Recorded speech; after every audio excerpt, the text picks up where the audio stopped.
우리 저희 옆 사람하고 한번 인사하시겠습니다. 성령의 은혜가 오늘 여러분에게 당신에게 함께하기를 바랍니다.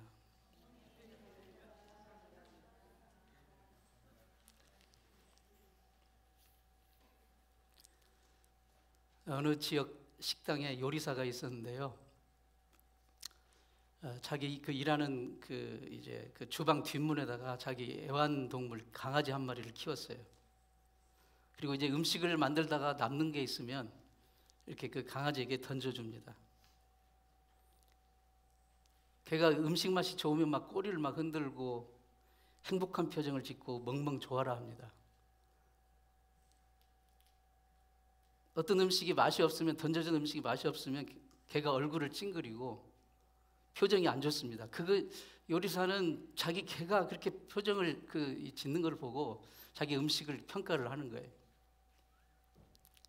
근데 어느 순간부터는 걔가 좋아하는 음식을 만들기 시작하는 거예요. 거기에 초점을 맞춰가지고. 그러다가 얼마 후에 요리사는 드디어 식당에서 쫓겨나게 됐습니다. 왜요? 손님의 입맛에 맞는 음식이 아니라 자기 개 입맛에 맞는 음식을 만드는데 정신이 팔렸기 때문이에요. 훌륭한 요리사는 강아지의 평가가 아니라 손님의 평가를 중요시해야 됩니다. 성도는, 하나님의 자녀는 세상이 나를 어떻게 평가하느냐, 나를 어떻게 판단하느냐가 아니라 하나님의 영이신 성령님이 나를 어떻게 보시고 나를 어떻게 평가하시는지 거기에 우리가 초점이 맞춰져야 됩니다. 여러분은 세상의 평가에 연연하는 사람이십니까? 아니면 하나님이 여러분을 어떻게 보시는가? 하나님의 평가에 초점을 맞추고 사는 사람입니까?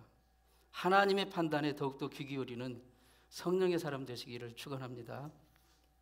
성령으로 충만한 삶은 어떤 삶일까요?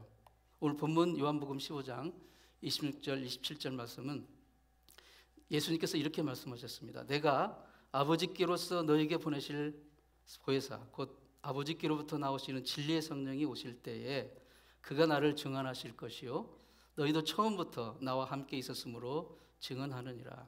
성령으로 충만한 삶은 예수 그리스도를 증거하고 싶은 거예요.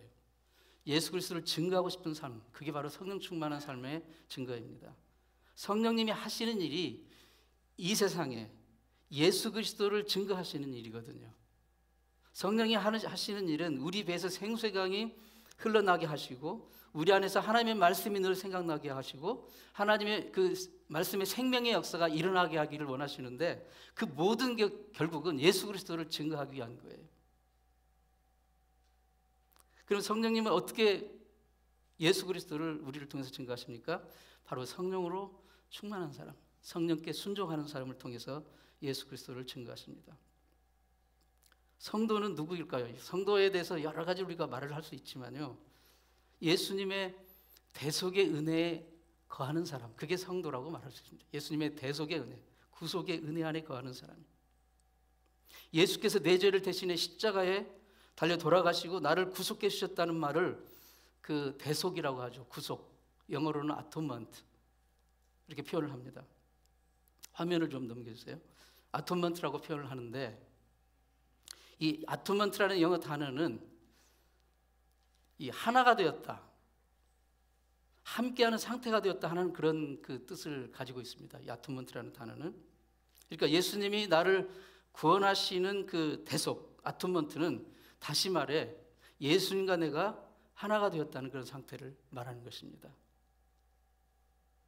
내가 예수 안에 거하게 되고 예수님이 내 안에 거하시게 되었다 하는 것을 말합니다. 우리가 예수님과 떨어지게 되면 그게 바로 저주고 멸망이고 지옥이라는 것을 말합니다. 자식이 어디가 아프거나 다치면요, 아픈 것은 분명 자식인데 부모의 마음이 더 찢어지고 아픕니다. 왜 그래요? 부모와 자식은 그 어떤 것으로 될 수 없는 그 하나됨의 상태가 있기 때문에 그래요. 아톰먼의 상태가 있기 때문에 그래요. 우리가 진정 예수 그리스도 안에 있다면 우리가 죄짓고 우리의 영혼이 아플 때마다 예수님의 마음이 더 찢어지고 아프십니다. 예수님과 우리 사이에 아토먼트, 대속의 그 은혜 가운데 있기 때문이에요.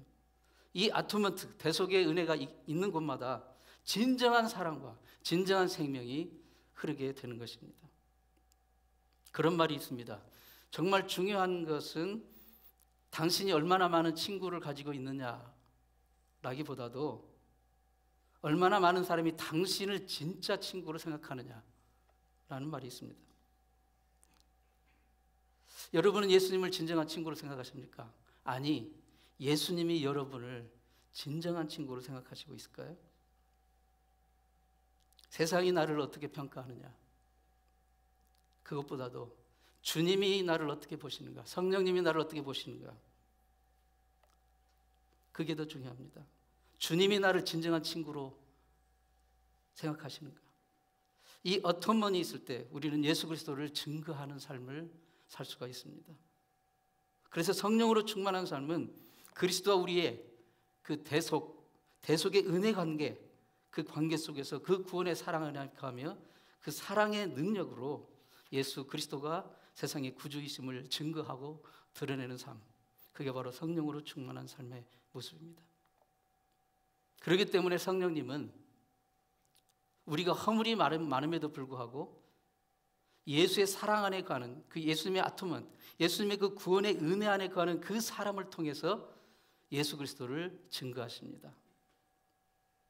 오래전에 한국에 맹집사 이야기라는 책을 쓴 맹천수 씨라는 분이 있는데 조그만 시골 교회를 섬기는 집사였어요. 근데 그분에게 친한 이제 같은 교회 다니는 임집사라는 친구가 있었는데 어느 날 이 임집사가 스트로크를 맞아서 온몸이 전신 마비가 돼서 중풍에 걸렸어요. 그러니까 이제 거동이 불가하게 됐습니다. 이 맹집사는 너무 자기 친구가 그렇게 이제 스트로크를 맞아서 뭐 교회도 가지 못하고 집에만 누워 있기 때문에 너무 슬픈 거예요. 그래서 이제 교회 예배 드리고 갈 때마다 그 집을 들려가지고 교회 상황 얘기하고 여러 가지 얘기를 해주고 얘기를 들어줍니다. 임집사의 소원은 다시 자기가 교회 가서 예배당 가가지고 직접 예배를 드리는 것, 그게 소원이에요. 사랑하는 성도 여러분, 여러분은 모두 건강한 몸을 가지고 이 자리에 나와서 예배를 드립니다.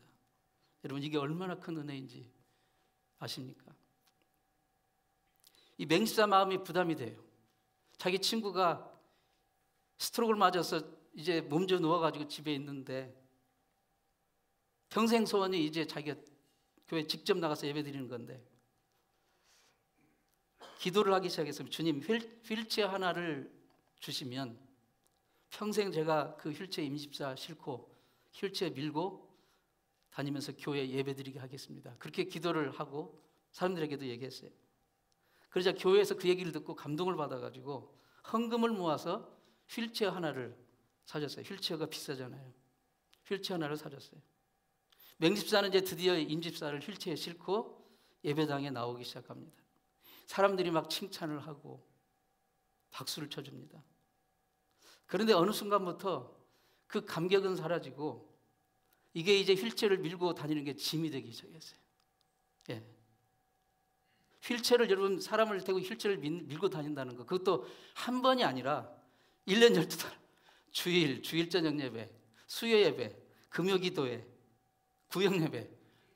여러분, 이게 보통 일입니까? 고역이죠. 시골 그 비포장 도로, 꾸불꾸불한 길.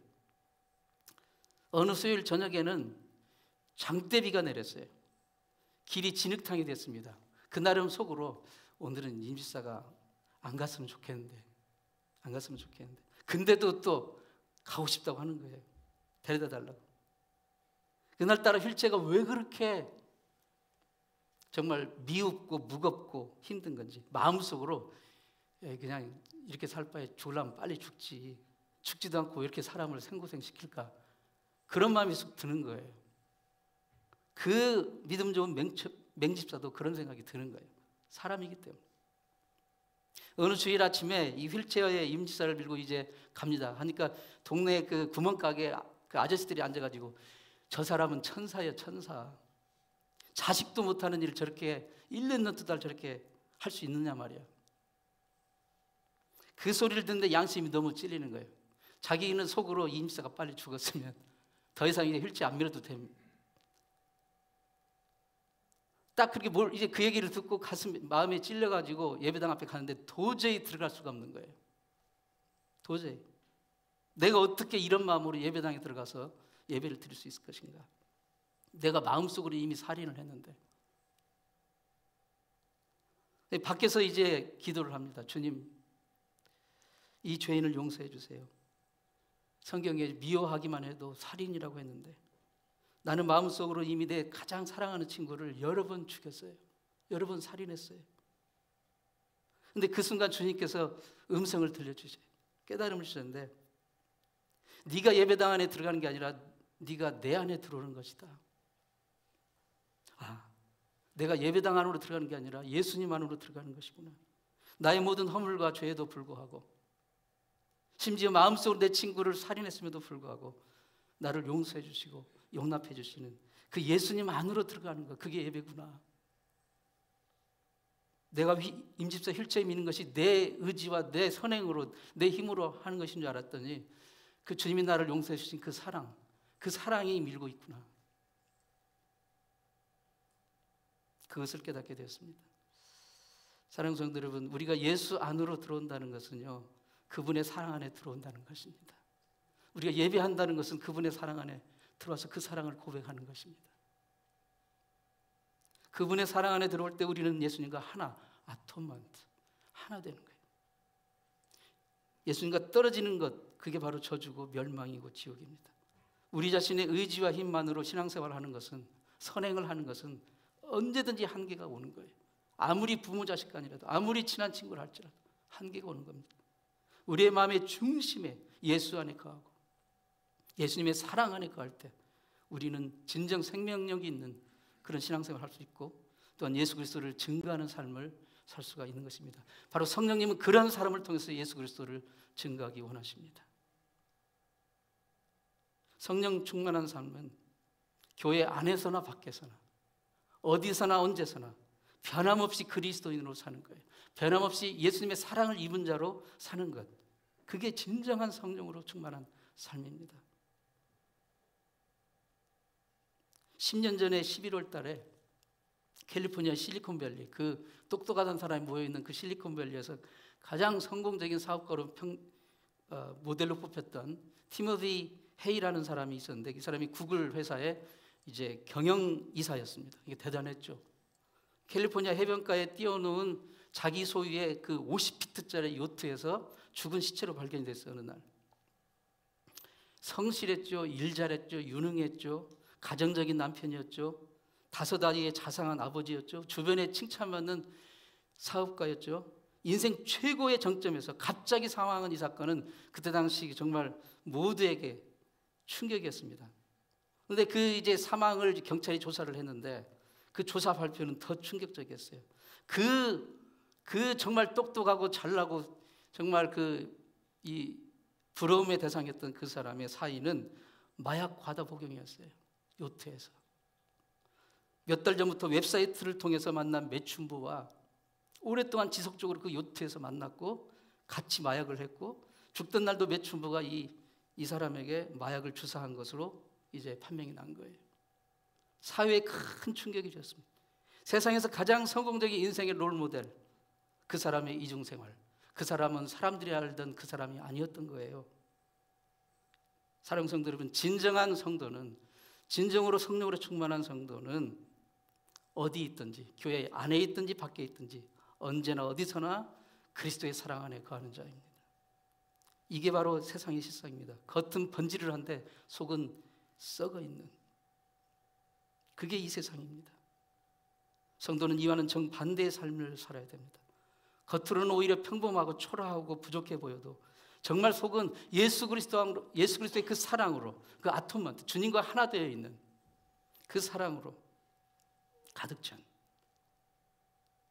진정한 그리스도인의 참됨은 사실은 예배당 안에서는 잘 모르는 거예요. 왜? 우리는 다 이렇게 깨끗하게 입고 점잖은 표정으로, 웃음으로 상냥하게 거룩한 표정을 지어볼 수 있거든요. 그리스도인의 진정한 참됨, 진정으로 성령으로 충만한 하나님의 자녀는 예배당 문턱을 넘는 순간부터 삶의 현장에서 본격적으로 증거가 되는 겁니다. 삶의 현장에서 삶으로 예수 그리스도를 증거하는 삶, 그게 성령으로 충만한 삶입니다. 바로 그런 사람을 통해서 성령님은 예수 그리스도를 증거하십니다. 요즘에는 예수 믿는다는 것 때문에 목숨을 내놓는 경우는 거의 없습니다. 그러나 사실 복음 증거의 역사는 순교의 역사였습니다. 순교의 역사.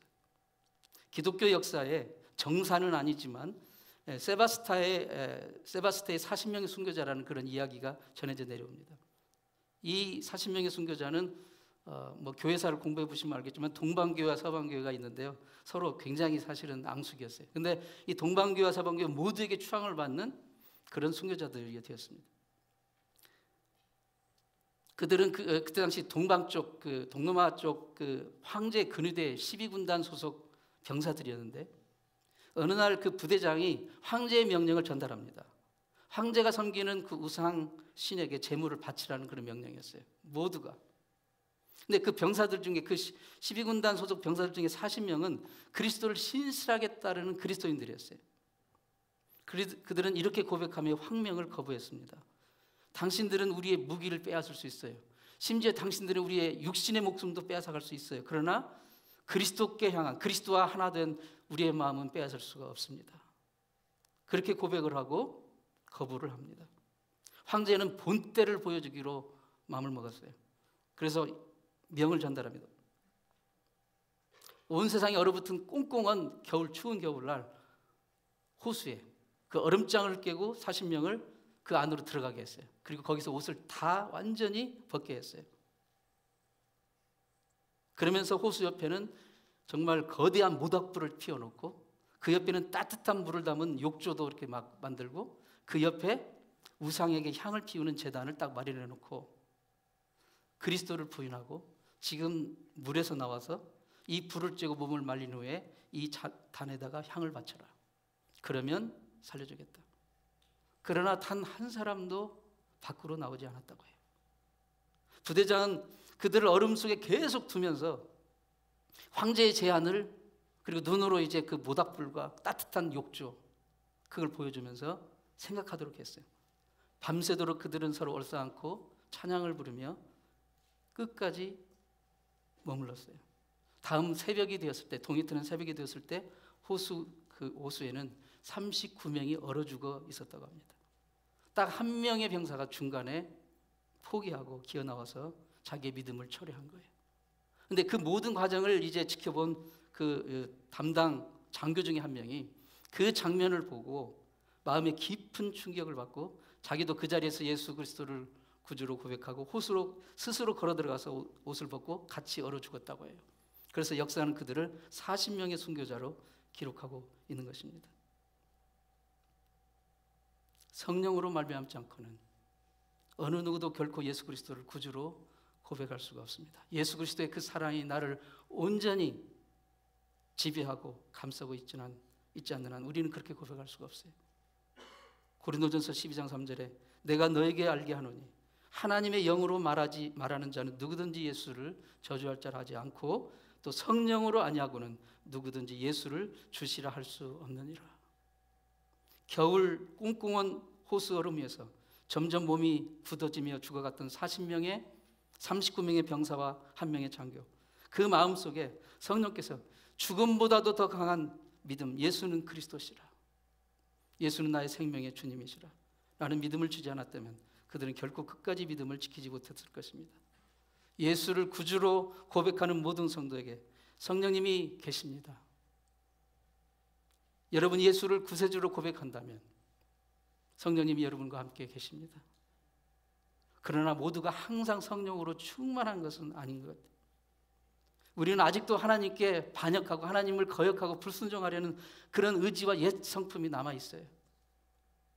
기도를 하려는 마음도 있지만 기도를 하기 싫어하는 마음도 있습니다. 주님을 증거하고 싶은 마음도 있지만 주님을 증거하지 않고 부끄러워하는 마음도 있어요. 말씀에 순종하려고 할 때도 있지만 불순종하려고 할 때가 더 많습니다. 성령님을 기쁘시게 하려고 할 때도 있지만 슬프시게 할 때도 있습니다. 성령님이 우리를 쓰시려고 할 때 우리가 성령님께 불순종하려는 옛 자신의 그 옛 죄악된 성품을 내려놓고 성령님께 내 의지와 결단을 내어드리는 것입니다. 성령님께서 자신의 삶을 온전히 주장하시고 통치하신다는 이 사실을 믿고 자신의 삶을 그분의 인도하심에 맡길 때 바로 성령 충만한 삶, 그런 삶을 통해서 하나님은 예수 그리스도를 증거하십니다. 오직 성령이 너에게 임하시면 너희가 권능을 받고 예루살렘과 온 유대와 사마리아와 땅 끝까지 이르러 내 증인이 되리라. 성령은 바로 그러한 예수 그리스도를 증거하고 싶은 그런 마음과 열정과 능력을 주십니다. 성령으로 충만한 그리스도인은 막 방언을 유창하게 말하는 게 아니라 예수 그리스도의 사랑으로 온전히 지배받고 언제나 어디서나 그리스도를 증거하는 삶으로. 부르신 곳에서 우리가 예배한다고 그랬잖아요. 부르신 곳에서 어떤 상황에서도 바로 거기에서 예수 그리스도가 증거되는 거예요. 우리가 할 수 있는 모든 수단과 방법을 다해 내 삶 전체를 바쳐 예수가 그리스도이심을 증거하는 것입니다. 그렇게 하는 마음과 결단만 있으면 성령께서 인도하시고 능력을 주시고 그에 합당한 지혜를 주십니다. 합당한 지혜를 주셔요. 어떤 부인이 열심히 신앙생활을 했습니다. 근데 남편은 불신자였어요. 남편 보기에 부인이 너무 신앙생활에 푹 빠져 있는 거예요. 그래서 부부싸움을 막 자주 합니다. 남편이 부부싸움 중에 소리를 쳤어요. 당신 그렇게 예수가 좋으면 당신 거 다 싸가지고 당장 나가. 그렇게 말을 했어요. 그러자 그 말을 듣고 아내는 큰 여행 가방을 가지고 거실 한가운데다가 탁 펴놓고 그 여행 가방을 쫙 펴놓고 말했습니다. 당신이 내 거 다 가지고 가라고 그랬는데 다 필요 없고 나는 딱 하나만 돼요. 딱 하나만 내가 싸가지고 갈게요. 내가 필요한 딱 하나는 당신이에요. 당신 어서 이 가방으로 들어가요. 남편이 그 말을 듣고 너무 기가 막히고 어이가 없지만 생각해 보니까 얼마나 내 아내가 진심으로 나를 사랑하고 의지하고 하는지를 깨닫게 됩니다. 결국 이 남편은 아내를 따라서 예수를 믿기 시작했다는 것입니다. 우리는 연약한 육신을 가지고 있기 때문에 우리의 말, 우리의 행동, 우리의 생각, 우리의 삶 그 어느 것도 완벽하지도 않고 완전하지도 않아요. 늘 턱없이 부족합니다. 그러나 우리의 부족한 것 때문에 하나님 우리를 안 쓰시는 게 아닙니다. 허점 많고 실수하고 허물투성인 우리지만 예수 그리스도의 그 구속의 사랑, 대속의 사랑, 그 아토만트, 그 사랑의 은혜 가운데 우리가 온전히 둘러싸여 있고 그 사랑이 온전히 지배다. 하나님께 온전히 우리를 내어 맡길 때 우리는 정말 예수 그리스도를 증거할 수 있는 삶을 삽니다. 성령님이 우리를 찾아오신 목적이 예수 그리스도를 증거하시기 위한 것이죠. 성령님께 순종하는 사람은 나를 내세우는 게 아니라 내 능력을 과시하는 게 아니라 언제든 어디서든 교회 안에서든 교회 밖에서든 그리스도인으로 사는 겁니다. 성령으로 충만한 삶을 사는 거예요. 사도 바울은 사랑하는 제자 디모데에게 너는 말씀을 전파하라. 때를 얻든지 못 얻든지 항상 힘쓰라. 시즌 앤 아웃 오브 시즌. 때를 얻든지 못 얻든지 어떤 상황에서도 하나님을 예배하고 예수 그리스도를 증거합니다. 그게 진정한 성도, 성령으로 충만한 삶입니다. 예수 그리스도는 세상 죄, 당신과 나의 죄를 대신 지시고 십자가에 돌아가신 세상의 구주이십니다. 예수님은 당신과 나의 구주가 되십니다. 이것을 우리의 말로, 우리의 행동으로, 우리의 표정, 우리의 삶으로 증거하는 삶, 성령 충만한 삶을 사시는 여러분 되시기를 축원합니다. 오늘 우리가 성찬상 앞에 다시 나왔습니다. 예수님이 나의 구세주인 것을 다시 한번 이 자리에서 한번 고백하기를 원합니다. 그분의 사랑이 내 삶을 온전히 주장하고 있고 나의 모든 허물과 죄와 부족함을 다 덮고도 넘는, 그래서 하나님의 자녀로 온전히 세워주시는 그 사랑을 이 시간 고백할 수 있기 바랍니다. 그리고 성찬을 받을 수 있기를 바랍니다. 기도하겠습니다. 하나님 아버지, 언제나 어디서나 교회 안에서나 예배당 밖에서나 그리스도인으로 살기 원합니다. 하나님의 사랑 입은 자로 살기 원합니다. 성령으로 인도함 받는 삶 살기를 원합니다.